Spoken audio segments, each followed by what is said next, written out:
When we wrapped up last Sunday, Joseph had led Jacob's family, his father Jacob and all of his family, he'd led them to live in the land of Egypt, to protect them during a time of famine. They settled in the land of Goshen, a great place to raise herds and a great place to raise a family. And because Joseph was second in command of the entire country, the people of Israel, the children of Jacob, they wanted for nothing. They had everything they needed, but it came during their story, during their time in Egypt, a time came when life was not so easy, when life was not so simple. Will you join me in our reading this week as we dive into the book of Exodus, in Exodus chapter 1, verse 8, where we see the story take a turn. It says in verse 8, "Now there arose a new king over Egypt who did not know Joseph." When the book of Exodus begins, several hundred years have passed since the time of Joseph leading his family to settle in the land. A new king arose who did not remember Joseph, who he was, what he'd done, and why he had this group of people come and settle among the Egyptians. This new Pharaoh was fearful of and hateful toward God's chosen family. Now remember, these are the descendants of Abraham, of Isaac, of Jacob. These are the heirs of the promises of God, the covenant of God with their forefathers, to give them the promised land, to make them a great nation, and to bless the whole world through their family. But as this people group, as there arose a Pharaoh who didn't know Joseph, this people group that was once a blessing to the nation of Israel began to be viewed as a curse on the nation of Israel. There arose a Pharaoh who didn't know Joseph, and so he was threatened by this people group that was different than his people. They were growing in number, and as they grew in number, he made them slaves. He took them from being free people, he made them slaves. And then when they continued to thrive, he actually told all the Hebrew, all the Israelite midwives, murder all the baby boys, let the baby girls live. Now, the midwives wouldn't listen.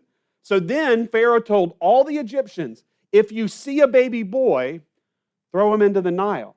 So the whole nation was mobilized to try and wipe out all the baby boys in this people group. And against this backdrop of horror, Moses is born. Moses is born, and his mom has to hide him. She hides him for 3 months, which is quite a feat. If you've been around a 1-month-old, you know they're not God's quietest creatures, right? And to hide a 1-month-old, a 2-month-old, a 3-month-old for that long is quite a feat, but it got to the point that she could not hide him anymore.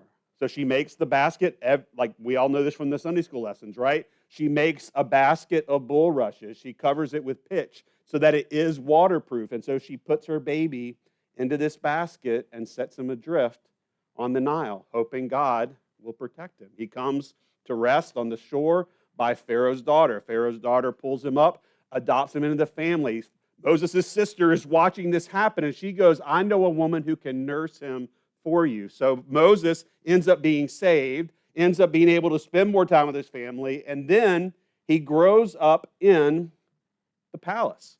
This child of slaves who was marked for death ends up being a prince of Egypt, being raised in the palace by the Pharaoh's daughter. But once he was raised, once he had grown up, he begins to think about the plight of his people. Look at chapter 2, verse 11, where it says, one day, when Moses had grown up, he went out to his people, and he looked on their burdens, and he saw an Egyptian beating a Hebrew, one of his people. And he looked this way, and he looked that. And seeing no one, he struck down the Egyptian, and he hid him in the sand. Moses saw his people suffering. And in seeing them suffering, he couldn't stay on the sidelines anymore.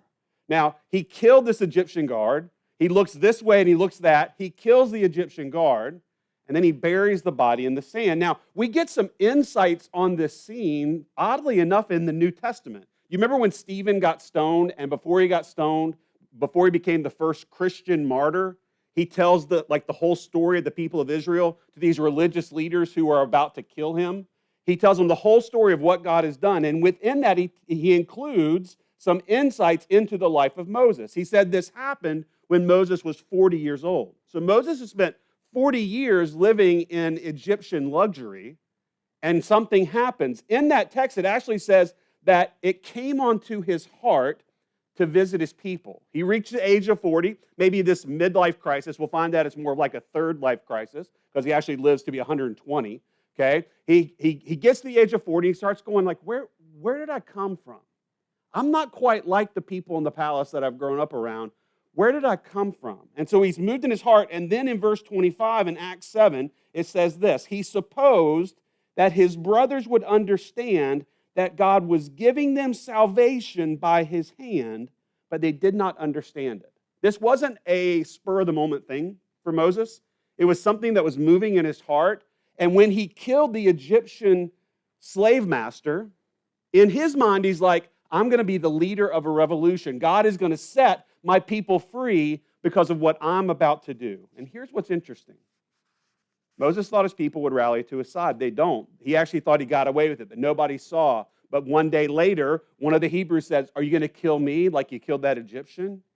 You know, Moses in this moment got ahead of God's plan. He was the right man acting in the wrong time.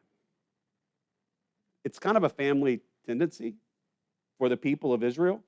We go back to Abraham and Sarah having a child with Hagar that produced Ishmael, right? We have Jacob and Rebekah trying to steal the birthright, getting out in front of God's plan. You have Rachel and Leah making sure their husband has children by their servants, Bilhah and Zilpah. It's sort of this tendency in this story for people to think, I'm the right person, I'll decide the right time. But the right action at the wrong time is the wrong action. And the right action at the wrong time is the wrong action because it produces the wrong results. We don't get to decide God's timeline. Moses thought, I see my people suffering. I know that can't be right. I know I'm one of them. I think God's going to use me to set them free, and I think he's going to do it now.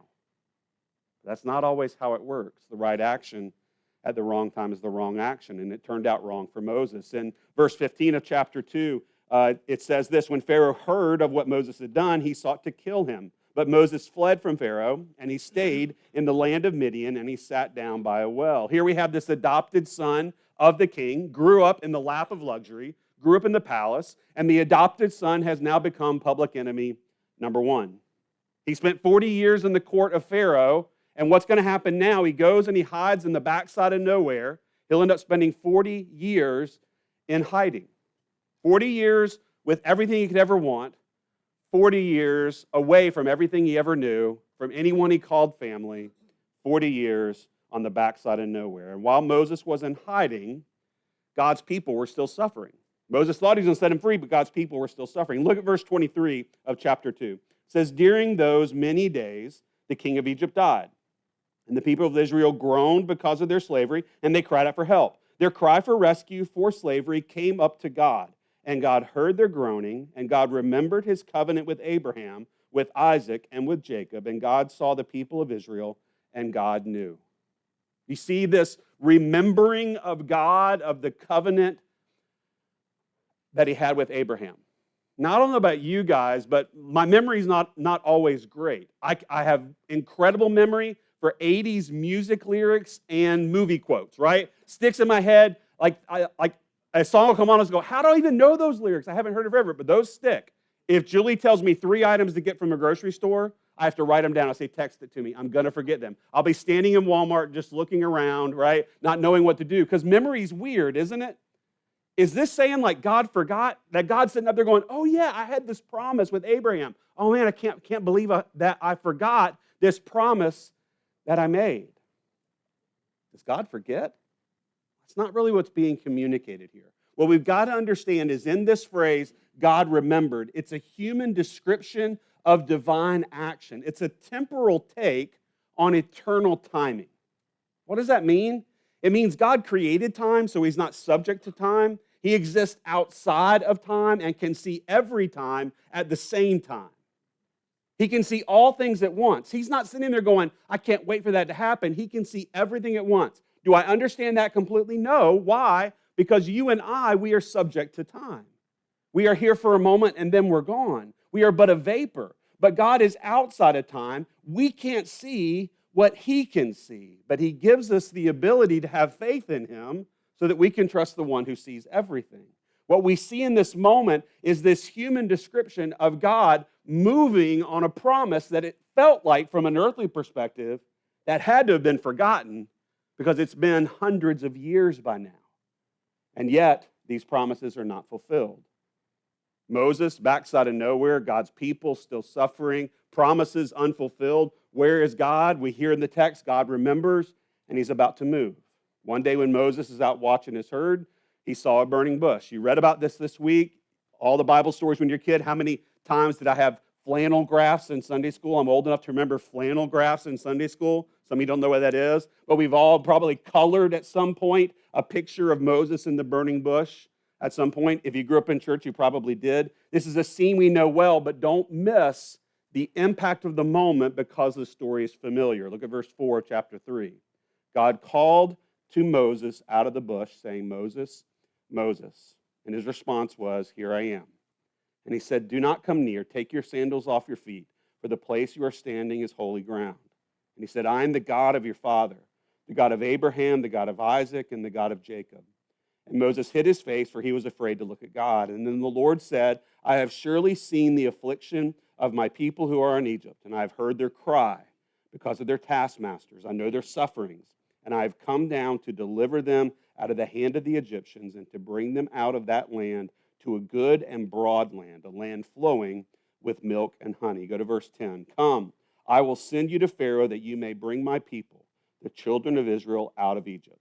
But Moses said to God, who am I that I should go to Pharaoh and bring the children of Israel out of Egypt? Remember, at the age of 40, Moses' heart is moved to intercede for his people. Right man, wrong time. That's the wrong action. Now, 40 years later, 40 years have passed of Moses living in the wilderness. Moses is more than likely 80 years old at the time. And in this moment, God comes to him and says, what you wanted to do 40 years ago, now it's time to do it. What you thought I wanted you to do 40 years ago, and you got out in front of me, you tried to do it in your timing, now it's time for you to do it. And what is Moses' first reaction? Man, I've been waiting for this. Yeah, let's go. Right? No. He comes up with excuses. And it begins this very long, drawn-out process of Moses giving God reasons why God is wrong. And these excuses unfold. We'll summarize them here over the next few minutes. The first excuse we read, I'm not good enough. Who am I to go to Pharaoh? Well, you thought you were good enough 40 years ago when you decided the time, and yet he won't do it now. Excuse number 2, I don't have all the answers. He said, when I go to my people and I tell them I'm here to set them free, how will I know? How will they know? I don't know the answers. Like if they say, who sent me? How am I supposed to answer them? God says to him, say to the people of Israel, I am has sent me to you.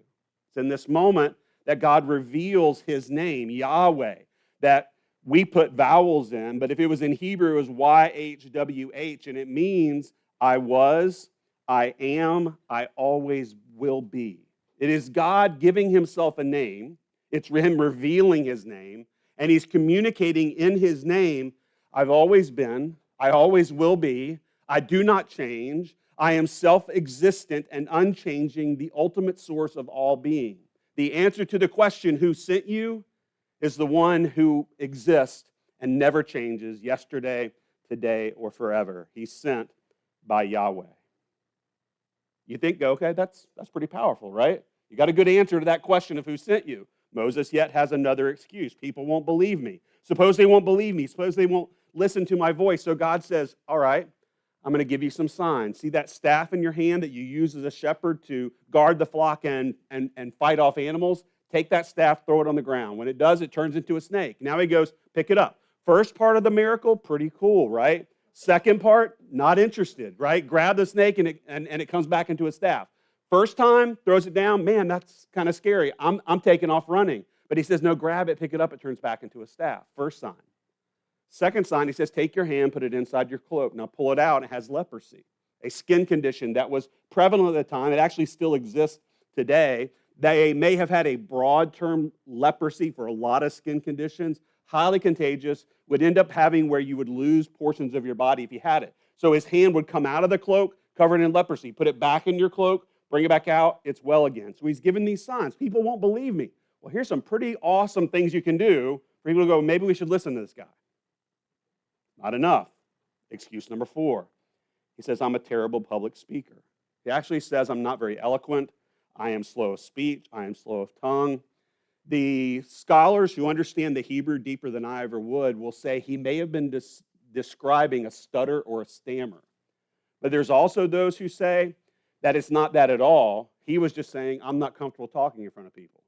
Either way, he's trying to say, I don't have what it takes to do what you've called me to do, God. You've clearly called the wrong person. So God says, okay, I'm going to let you take your brother Aaron. He has a brother, Aaron, Aaron, right, is going to go with him.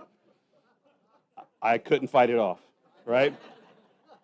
He's going to take him to be his spokesman, which would not have been unusual at the time for a king to be the power, but for him to speak through another voice. He would have a herald. He would have an assistant next to him who would actually repeat his words to his people, that it was almost demeaning for the leader to be the one who was making his case. He would speak through someone else. So it may seem a little odd to us that like Aaron is the one who's talking many of the times in the interactions with Pharaoh, but it wouldn't have been odd at the time. But even with that, concession by God, okay, I'm going to send your brother Aaron with you. He comes up with another one. I'm not qualified. What he actually says is, Lord, please send anyone else. It's important for us to remember this in this moment, that we are never the star of God's story. We are never the star of God's story. If we were the star of God's story, the story gets a lot worse. Because God is always the star of his story. And what's so amazing about the story of God is that he invites flawed, limited, finite people like us to be a part of his story. To be, in essence, kind of like Aaron was to Moses. We get to be the one who speaks for God, speaks on his behalf, speaks the truth of God, speaks the love of God, speaks the mercy and grace of God. We get to be that, but God doesn't need us. Apart from God, no one is qualified for the work of God. It is God at work in you. God doesn't call the qualified, he qualifies the called. And in calling Moses, he's not going, Moses, I've looked over the whole earth and you're the secret sauce for my recipe. This isn't going to work if you say no. No, what he's saying is, I'm God and I'm delighting to work through you. You're not the star of my story. I am. Makes me wonder, what are our excuses that keep us on the sideline when God has called us to the front line? What's the excuses we say? God, you can't use me. I have a checkered past. You can't use me. I don't know all the answers. God, you can't use me. I'm not really good with words. God, you can't use me. Really? Do we really think God's going, boy, if they were only a little bit better, then I could do something amazing? It's utterly in spite of us that God uses us. Anything that ever happens from this stage, whether it's me communicating or anybody else, I 100% believe that if anything happens, it's not because of my eloquence or any study that I have or any preparation that I have. It's because God decided to do something. Does that mean I show up unprepared? No, I do what I can, and I trust the Lord to work in his time and in his power because he's the star of the story. Now, Moses reluctantly agrees. He never goes, okay, you're right, I'll go. He just goes, all right. It's just sort of like kicks the dirt. All right, I'll go. It's kind of how it feels. And he and his brother Aaron, they head to Pharaoh. They go to Pharaoh and they say, God wants you to let his people go. Pharaoh goes, oh, really? The answer is no. And not only is it no, but now, because you asked, these people, these slaves, they make bricks for me. But the Egyptians provide the straw. Now, you got to find your own straw. And you know what? I'm not lowering your brick quota. You've got to find the straw and make the same amount of bricks. So the people are frightened because if they don't meet their quota, they're at least beaten, if not killed. So they grumble to Moses. Starts a trend. There's a lot of grumbling to Moses that will happen over the next 40 years. So then Moses goes and grumbles to God. That will also happen a lot of times over the next 40 years. But he says to God, Pharaoh's doing evil to these people. Nothing good has happened since I came here. God, you've not delivered for your people at all. That's what Moses says to him. And so in chapter 6, verse 6, God responds to Moses. He says, say therefore to the people of Israel, I am the Lord, and I will bring you out from under the burdens of the Egyptians, and I will deliver you from slavery to them, and I will redeem you with an outstretched arm and with great acts of judgment. I will take you to be my people, and I will be your God. And you shall know that I am the Lord your God who has brought you out from under the burdens of the Egyptians. I will bring you into the land that I swore to give to Abraham, to Isaac, and to Jacob. I will give it to you for possession. I am the Lord. Moses spoke thus to the people, but they did not listen to Moses because of their broken spirit and harsh slavery. Here in this moment, Moses is stressed out. The people are exhausted. They hear that deliverance has finally come, even though they spent generation after generation after generation waiting for God to move and suffering in their waiting. In the midst of all that, God finally says, I'm about to move. And the people go, really? Have you? Are you? Will you? But notice here what we can see from the text that the people of Israel could not see, that God had not forgotten about his promises to his people. Generations had come and generations had go, waiting for the promises to be fulfilled. And yet God had not forgotten about his people. He was about to move and act in shocking ways in order to fulfill his promises. He goes on to send these 10 plagues. We'll talk about them here for the next few minutes. That word plague means a strike or a blow. It's actually God punching at. But he's not punching at just the Pharaoh. He's not punching at just the Egyptian people who have lorded over his people. In each of these plagues, God sends a warning. If you don't do what I'm telling you to do, Pharaoh, judgment's going to come upon you. Here's what the judgment's going to be. He says no, judgment is sent. Then Pharaoh begs for relief. It's this cycle that sort of goes on and on and on. But what we understand of a strike and a blow is not just against the Pharaoh, not just against the Egyptian power that existed at the time. It's an assault against the Egyptian so-called gods. Each of the plagues is an assault against one of the Egyptian gods. Look at the screen here. First off, the first plague is water to blood. That's an assault against the Egyptian god Hapi, the god of the Nile. It's interesting, when that plague happened, Pharaoh called his magicians into the room and says, hey, this is what their God can do. Can you match it? And they're able to turn water into blood. We're not sure exactly how that unfolded. They did the same thing when Moses showed Pharaoh his staff to snake and snake to staff and leprous hand. They did the same thing. But what's interesting here in the plague is this. It isn't just they're able to recreate a trick, which we have to understand there is power in the forces of darkness to be able to pull off signs and wonders. God allows that to happen. But what's interesting is when the waters turn to blood. The Nile's blood, the wells are blood, the lakes are blood, everything's blood. Anything they had stored in the house turned to blood. They don't undo the plague. They just show that they can match the plague. They had no power to undo what God had done. They were just able to try and do the same trick, but they couldn't undo God's work. The frogs coming and it wasn't like, oh my goodness, there's a frog in my bed. There would be frogs in your bed. There would be frogs in the oven. There would be frogs in your mixing bowls, right? There'd be frogs everywhere. Why were there frogs? This was an assault against the Egyptian god Heket, who has the head of a frog. And so not only did you catch in your reading this week, not only were there all these frogs, they're everywhere, they beg for forgiveness. When the plague is removed, the frogs don't disappear. They died. And they had to pile up all the dead frogs and end up dealing with them, right? So it's just sort of some depth to the story we kind of forget from when we were kids. You have the plague of the flies, an assault against Khepri, the god of creation, who has the head of a fly. You know how one fly can wreck a picnic? There were flies everywhere, on everything. When you're trying to go to sleep, covered in flies. When you're waking up from sleep, covered in flies. When you're trying to eat, you and your food covered in flies.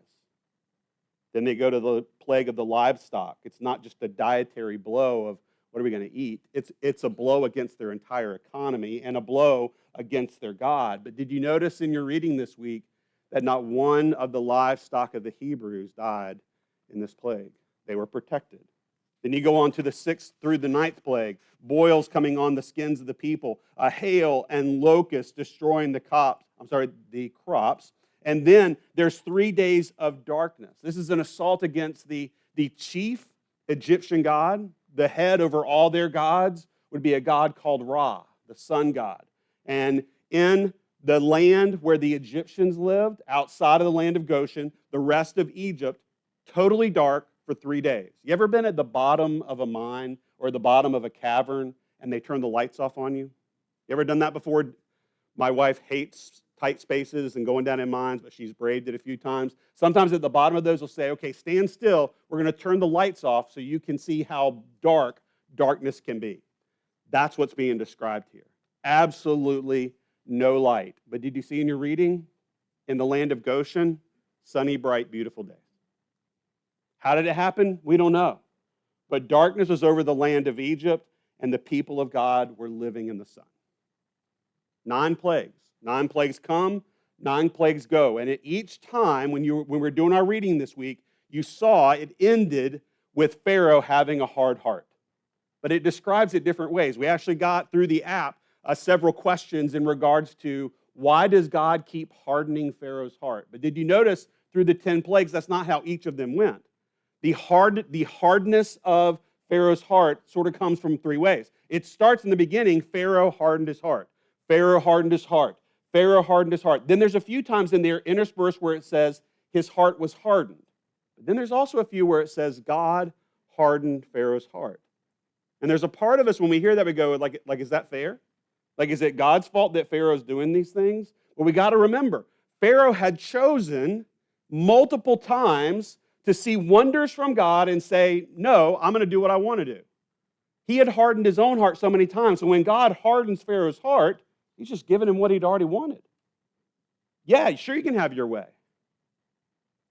I can't make the case that Pharaoh here is this innocent who doesn't have any choice in his actions. He had made his choice. God just said, here, you've asked for it. Have the fruit of your sinful choices. Pharaoh hardened his own heart several times before God ever intervened. Again, we've seen this before in the understanding of Moses trying to set his people free, but there's a reference to this moment, to this question, actually in the New Testament. In Romans chapter 9, while Paul is unpacking what it looks like for God to be sovereign over who he shows mercy to, he says this, chapter 9, verse 14. What shall we say then? Is there injustice on God's part? By no means. Verse 17. For Scripture says to Pharaoh, for this very purpose I have raised you up, that I might show my power in you, and that my name might be proclaimed in all the earth. So then, God has mercy on whomever he wills, and he hardens whomever he wills. There is not this innocent person who's never done anything wrong where God goes, I'm hardening your heart. No. Humans have, by nature, hardened their hearts against God in a pattern, day after day, moment by moment, harden themselves toward God, to where God can show mercy on who he shows mercy and can harden whoever he wants to harden. After 9 devastating plagues, Pharaoh is not a victim here. Pharaoh had every opportunity to go, I relent, let your people go. You can leave. But he didn't do that. And so God, after 9 plagues, I think it would have taken maybe 1 or 2 of all of us, like 1 or 2 plagues, we would have gone, okay, that's enough, okay? Get the frogs out of here. I'll do whatever you want, right? 9 plagues later, Pharaoh is still fighting against God. He won't let his people go. So, with forewarning, the 10th plague comes, the death of the firstborn. Every firstborn son, every firstborn animal in the kingdom is going to be struck down. This is a confrontation not to one of the Egyptian gods, to Pharaoh, who was seen by himself and by his people as a god among men. And it's an assault against him. But God had a plan to protect his people from his wrath. Chapter 12, verse 21. Then Moses called all the elders of Israel, and he said, go and select lambs for yourself according to your clans, and kill the Passover lamb. Take a bunch of hyssop and dip it in blood that is in the basin, and touch the lintel and the 2 doorposts with the blood that is in the basin. None of you shall go out of the door of his house until morning, for the Lord will pass through to strike the Egyptians. And when he sees the blood on the lintel and on the 2 doorposts, the Lord will pass over the door and will not allow the destroyer to enter your houses to strike you. You shall observe this rite as a statute for you and for your sons forever. This scene is the Passover that becomes the Passover celebration. They're told to celebrate this for generations to come. This is what they're celebrating at the Last Supper, Jesus with his disciples. They are celebrating the Passover ritual, the Passover ceremony, the deliverance of God. And what we see in the Passover and in the Last Supper, and in what we call now the Lord's Supper that we'll celebrate at the end of the service today, we see the blood of the Lamb protected God's family from God's wrath. We see that it took the blood of a lamb to protect God's people from God's wrath going across the land of Egypt. Any house that was not marked by the blood of the sacrificed lamb would experience God's judgment. In the exact same way, anyone who is not covered by the Lamb of God, Jesus, who took away the sins of the world, if you're not covered by him, then the wrath of God remains upon you. When they're told all this beautiful picture of Jesus that none of them at the moment could really possibly understand, even Jesus' disciples, who had spent 3 years with Jesus, sitting at the Last Supper, did not understand what Jesus was saying. It was only after the fact that they went, oh, now we get it. But when God's people hear, this is the way God's going to protect you, they're told, be ready to go.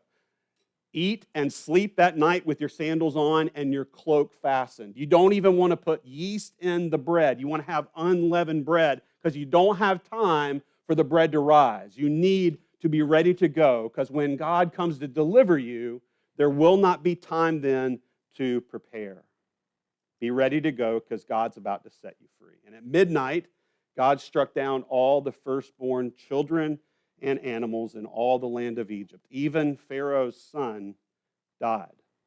But do not read this as Pharaoh being a victim. Pharaoh is to blame for this 10th plague. He could have given up after one. I think if his heart even really wanted to, God would have relented after 9. But then Pharaoh told Moses to take his people and go. Look at verse 35 of chapter 12. The people of Israel had also done as Moses told them, for they asked the Egyptians for silver and gold jewelry and for clothing, and the Lord had given the people favor in the sight of the Egyptians, so they let them have what they asked. Thus they plundered the Egyptians. And the people of Israel journeyed from Ramses to Succoth, about 600,000 men on foot, besides the women and children, and at the end of 430 years, on that very day, all the host of the Lord went out from the land of Egypt. Let's unpack what's happened there. We call this the Exodus. This is the exit of God's people from slavery in Egypt. After 430 years of suffering, God proved he is always faithful.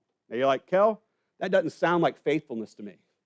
That 430 years of abandoning his people does not sound like him being faithful to his people. But you got to remember something we talked about 2 weeks ago, something we read about 2 weeks ago. Remember in Genesis chapter 15 when God is making one of his covenants with Abraham and they divide the sacrifices and create an aisle down the middle, and Abraham falls asleep and a torch goes down there where they're cutting the covenant, they're making this covenant there. In that moment, God prophesies in a dream to Abraham what's going to happen to his descendants. In that dream, God said that his offspring would be slaves in a strange land, they'd suffer for 400 years, that God would judge their captors and deliver them to freedom, and that one day they would leave plundering their captors. 430 years before it happened, actually even more than that, more like 500 years before that ever happened, God called his shot of how he was going to be faithful. Is it the story the people of Israel would have signed up for? No. But at no point in this story has God been unfaithful to his promises. He did exactly what he promised to do. And did you notice the size of the crowd coming out? 600,000 men walking out, not to mention the women and children. There's every reason to believe that a host of more than 1 million people walked out of Egypt to freedom, carrying the riches of Egypt with them. The slaves knocked on the doors of their slave masters and said, you know all your good stuff? We want it. And they said, yes, sure, whatever. Your God's going to, we don't want anything else to happen. Take whatever you want. And they marched out, 1 million strong. How many came into the country? 70. 70 people. Through God's plan, that seems long and drawn out to us, that doesn't make a whole lot of sense to us. In those years, God had taken a childless couple and built a great nation. God was faithful to his promise. Abraham and Sarah, who had no children, had the son of the promise, Isaac, and through Isaac and then through Jacob and into Egypt, 400 years passed, a childless couple becomes a great nation. One other thing you may have seen in your reading this week is that as the people of Israel marched out, they actually carried Joseph's bones with them because he asked them before he died, he says, when you leave this place and God is faithful to his promise, take my bones with me to bring me to the land that was promised to my great-grandfather Abraham. And the people did that. The nation of Israel marches to freedom. And it goes on from there. You go, man, this story's great. Like, no problems from here, right? Everything's going to be smooth sailing all the way to the promised land. We know better than that, right? But the nation of Israel made camp by the Red Sea. There's some debate about exactly where they camped. But there's been some modern archaeological evidence to point to a place I'm going to put on the screen here. It may have looked a little bit like this. You have this sandy delta that's on one of the fingers, one of the ends of the Red Sea that's around Saudi Arabia. And they think this may be the spot because, spoiler alert, within the water they have found era-appropriate wheels off of chariots that would have come from Egypt. They found it in that space. I'm not saying it is because smarter people than me would disagree. They'd have different opinions where it came from. But this is one of the possible places where the people encamped next to the Red Sea. Now, if you look at that, does that look like the most defendable position? Does this look like a great place to fight off an oncoming army? If you go to the if you go to the overhead shot of it and you look down on it, you'll see that to get to that sandy delta where 1 million strong people would have encamped, you had to come down this very narrow path that was between two mountains. Does this look like a great place to be strategically positioned to fight off an enemy? No, it looks like a dead end, doesn't it? This is the equivalent of turning down the wrong street and finding yourself in a dead-end alley in a big, violent city. This is what it looks like. And you wonder, did Moses grab his Rand McNally Atlas? Some of you don't even know what that is. Did he grab that and is this the first recorded case of like a man not stopping to ask for directions, right? Where Moses goes, I know where we should go. This looks like a great way. So people are going, that makes sense at all. Listen to me, I'm Moses. I got the staff. Remember, let's go. But that's not exactly how they ended up encamped next to the Red Sea. Moses records in his writing that the Lord guided each step of their journey.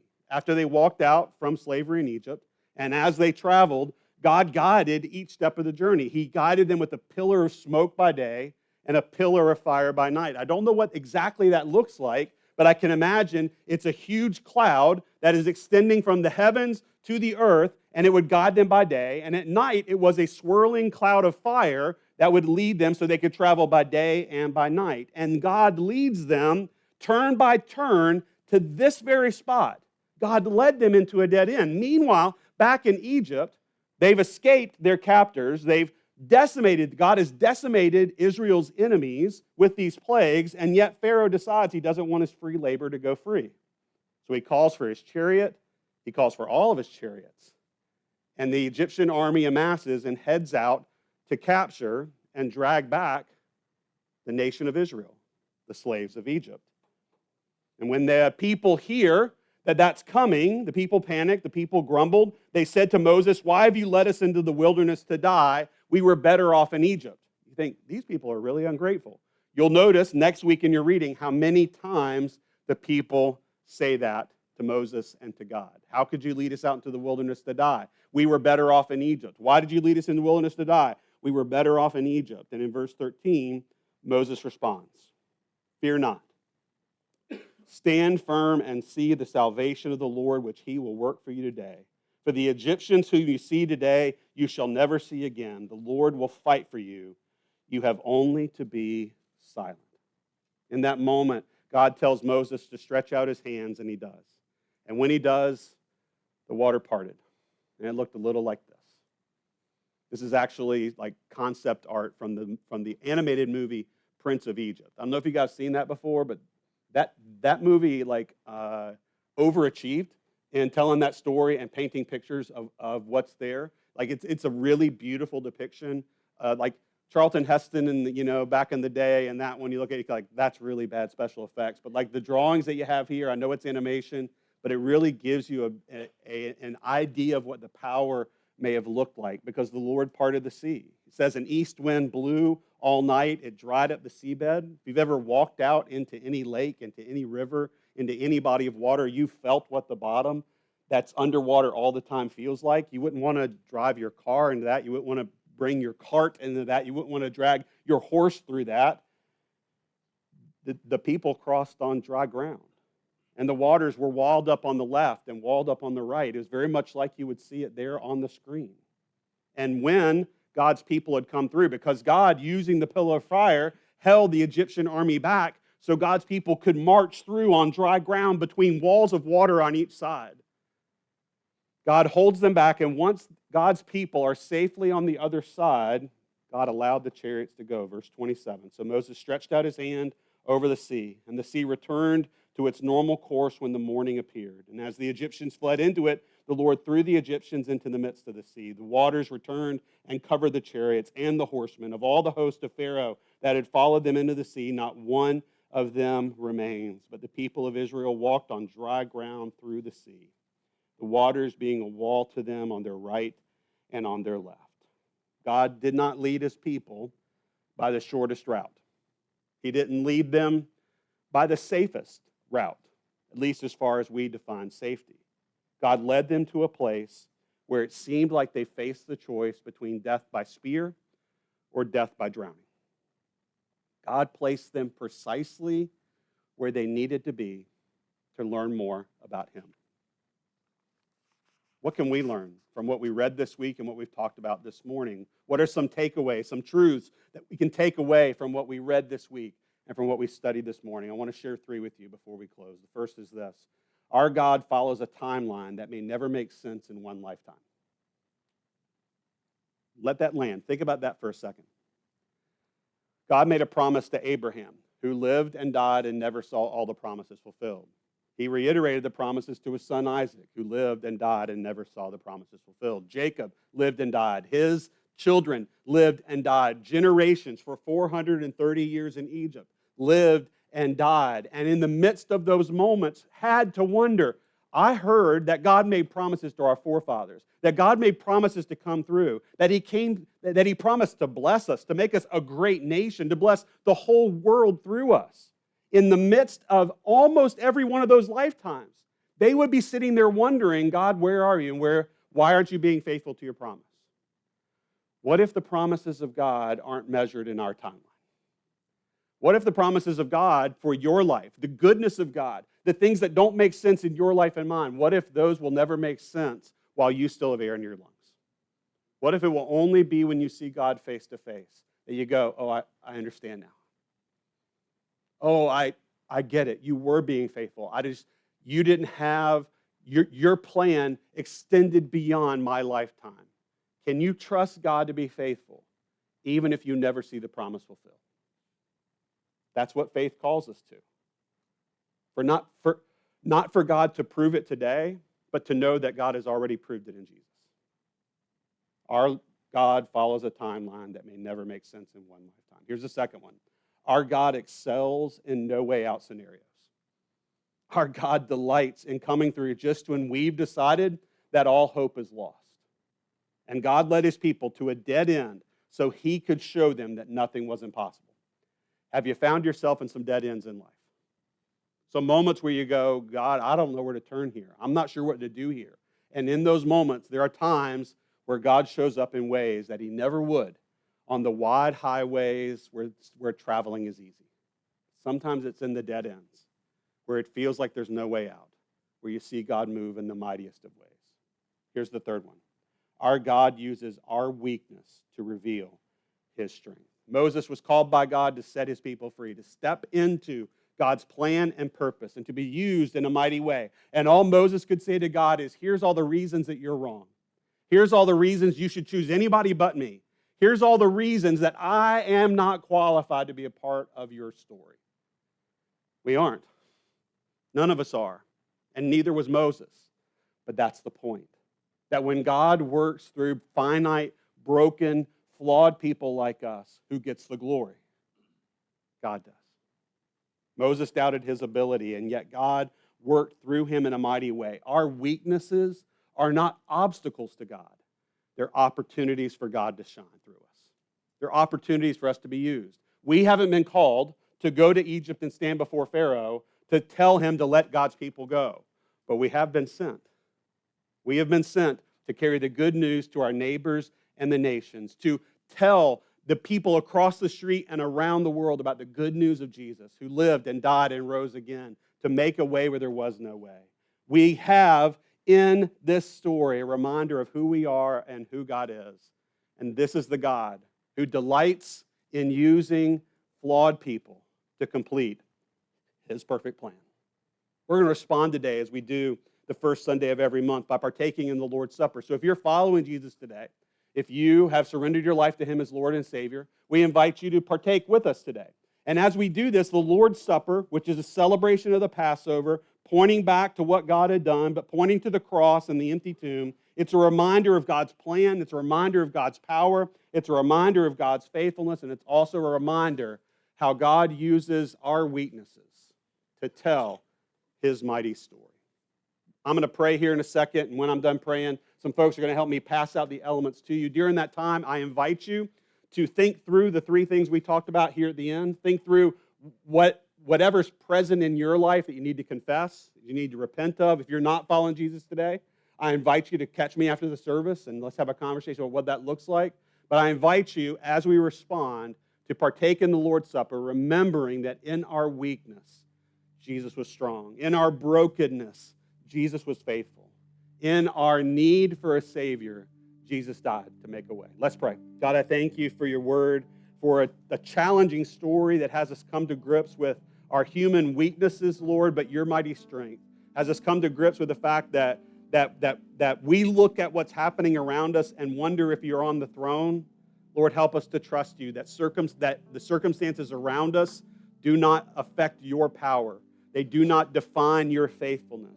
That you have proven at the cross and the empty tomb through the person of Jesus Christ, your Son, that you are faithful and that you love us enough to make a way. Help us to trust that in Jesus' name. Amen.